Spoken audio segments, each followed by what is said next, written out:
Hi friends, welcome back to the sweet home. ఈరోజు వీడియోలో చాలామందికి ఇష్టమైన చికెన్ పచ్చడిని ఎలా తయారు చేయాలో చూద్దాము. ఈ పచ్చడి చాలా రుచిగా ఉంటుంది. మీరు ఫస్ట్ టైం చేసినా కూడా పర్ఫెక్ట్గా రావాలంటే ఈ వీడియోని స్కిప్ చేయకుండా లాస్ట్ వరకు చూడండి.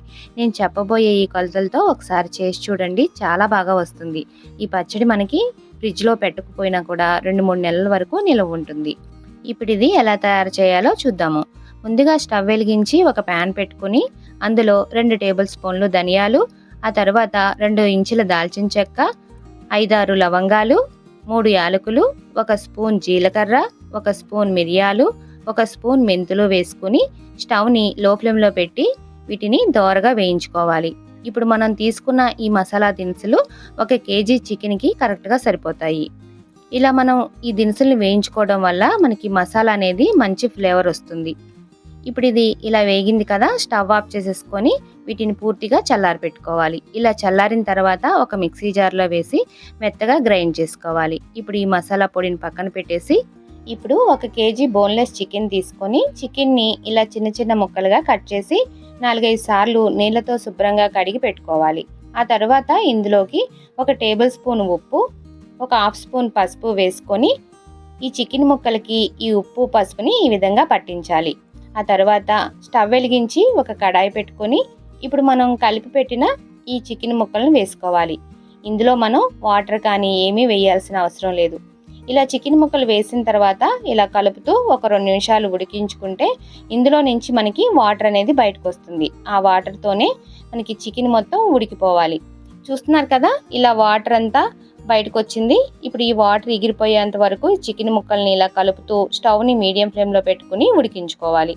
ఇలా వాటర్ అంతా ఎగిరిపోయిన తర్వాత ఇప్పుడు ఈ చికెన్ పీసెస్ని పక్కన పెట్టేసుకొని స్టవ్ మీద వేరొక కడాయి పెట్టుకొని అందులో 1 కప్పు ఆయిల్ వేసుకోవాలి. ఈ ఆయిల్ వేడైన తర్వాత మనం ఉడికించి పెట్టుకున్న ఈ చికెన్ పీసెస్ని వేసి స్టవ్ని మీడియం ఫ్లేమ్లో పెట్టుకొని ఇలా కలుపుకుంటూ వేయించుకోవాలి. చికెన్ వేయించేటప్పుడు జాగ్రత్తగా వేయించుకోవాలి. ఈ చికెన్ని మరీ ఎక్కువ వేయించినా కూడా చికెన్ పీసెస్ అనేవి గట్టిగా అయిపోతాయి. అలానే మరీ తక్కువ వేయించినా మనకి పచ్చడి అనేది నిలవ ఉండదు. ఇప్పుడు నేను వీడియోలో చూపిస్తున్న విధంగా గోల్డెన్ కలర్ వచ్చేంత వరకు ఈ చికెన్ పీసెస్ని వేయించుకోవాలి. ఇలా గోల్డెన్ కలర్ వచ్చిన తర్వాత ఒక బౌల్లోకి తీసి పక్కన పెట్టుకోవాలి. ఇదే విధంగా మిగతా చికెన్ పీసెస్ని కూడా గోల్డెన్ కలర్ వచ్చేంత వరకు వేయించుకొని ఒక బౌల్లోకి తీసి పక్కన పెట్టుకోవాలి. ఇప్పుడు మిగిలిన ఆయిల్లోకి ఫ్రెష్గా నూరుకున్న అల్లం వెల్లుల్లి పేస్ట్ని 2 టేబుల్ స్పూన్స్ వేసుకొని స్టవ్ని లో ఫ్లేమ్లో పెట్టి వేయించుకోవాలి. అల్లం వెల్లుల్లి పేస్ట్ అనేది ఎప్పుడైనా ఫ్రెష్గా నూరుకున్నదే మనకి పచ్చళ్ళలోకి టేస్ట్ బాగుంటుంది. అల్లం వెల్లుల్లి పేస్ట్ని గోల్డెన్ కలర్ వచ్చేంత వరకు వేయించుకోవాలి. ఇది సరిగా వేగకపోతే మనకి పచ్చి వాసన వస్తుంది. అలానే ఎక్కువగా వేయించేసారంటే చేదుగా అయిపోతుంది. గోల్డెన్ కలర్ వచ్చేదాకా వేయించుకుంటే సరిపోతుంది. ఇప్పుడు చూస్తున్నారు కదా, లైట్ గోల్డెన్ కలర్ వచ్చింది కదా. ఇప్పుడు ఇందులోకి మనం ముందుగా వేయించి పెట్టుకున్న చికెన్ పీసెస్ని వేసుకొని ఒకసారి బాగా మిక్స్ చేసుకోవాలి. ఇప్పుడు ఇందులోకి 2 టేబుల్ స్పూన్లు ఉప్పు వేసుకోవాలి. ఆల్రెడీ మనం ఉడికించేటప్పుడు 1 టేబుల్ స్పూన్ ఉప్పు వేసాం కదా, ఇప్పుడు 2 టేబుల్ స్పూన్లు ఉప్పు వేసుకుంటే సరిపోతుంది. ఉప్పు వేసిన తర్వాత ఇందులోకి 3 టేబుల్ స్పూన్లు కారం వేసుకోవాలి. కారం ఎక్కువ తినేవాళ్ళు 4 టేబుల్ స్పూన్స్ వేసుకోండి, లేదంటే 3 టేబుల్ స్పూన్స్ సరిపోతుంది. ఇప్పుడు మనం గ్రైండ్ చేసుకున్న గరం మసాలాను కూడా వేసుకోవాలి. అది కూడా ఒక 3 టేబుల్ స్పూన్స్ వరకు ఉంటుంది. ఈ మొత్తం మసాలాలన్నీ వేసిన తర్వాత ఇవన్నీ మిక్స్ అయ్యేలాగా ఒకసారి బాగా కలుపుకోవాలి. స్టవ్ని సిమ్లో పెట్టి మాత్రమే ఇవన్నీ వేసుకోండి.